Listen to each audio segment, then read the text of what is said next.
So, as she said, I'm the staff of MPP Randy Hillier. I've been the one that's been trying to get this petition around, making sure everyone signs. I'm very glad to see the energy here. I only heard about this, honestly, 3 weeks ago.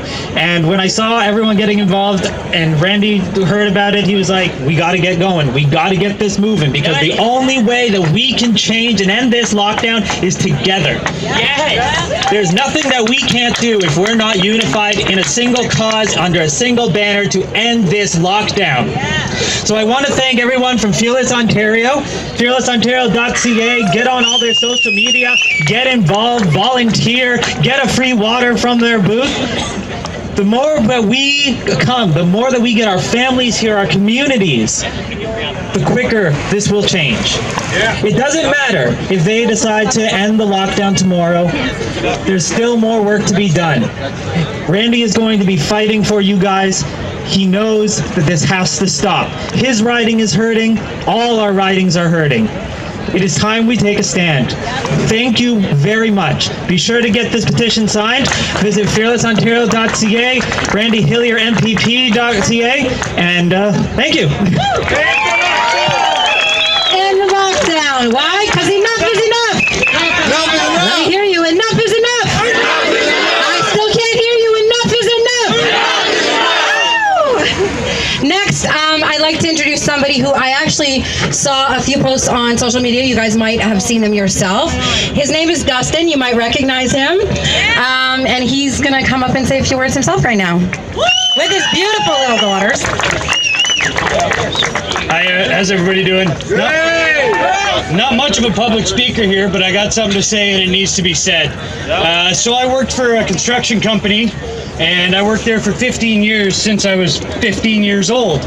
And basically half my life went into making these guys millions and millions of dollars. It was always a great company to work for. They always treated me really well, took care of me and my family, and it was fantastic. And then we got shut down for the COVID. We came back about 7 weeks later, and they paid all our 7 weeks' wages, which was fantastic of them. But 7 weeks later, we came back and we had new COVID policies. Now, this included things like contact tracing, and we had physical distancing procedures and things like that. And I was fine with all of that. And then people started wearing masks around, which is fine because that's their choice. But it came to a point where I was cornered by my supervisor, or by my boss, actually, the president of the company, and they cornered me and they said that I had to wear a mask, that there was no choice in the matter anymore, that it was the law. And now I said to them, where's this law? Show me the law. And guess what? They couldn't show me the law because there is no law saying that we have to wear masks. It's garbage. Absolute garbage. Yeah. So basically I refused to wear the mask, and in that they decided to make an example of me and fire me. 15 years I worked for these people. I worked so hard, and just to be treated like that, I didn't deserve it. I don't deserve to be threatened with my job. Nobody does. We all have the right to liberty here. Yes. And we should use it. So I used my time, and I quit my job while I was fired, really. And now I'm doing everything I can to fight back, and I'm here with you wonderful people, and we're making it happen.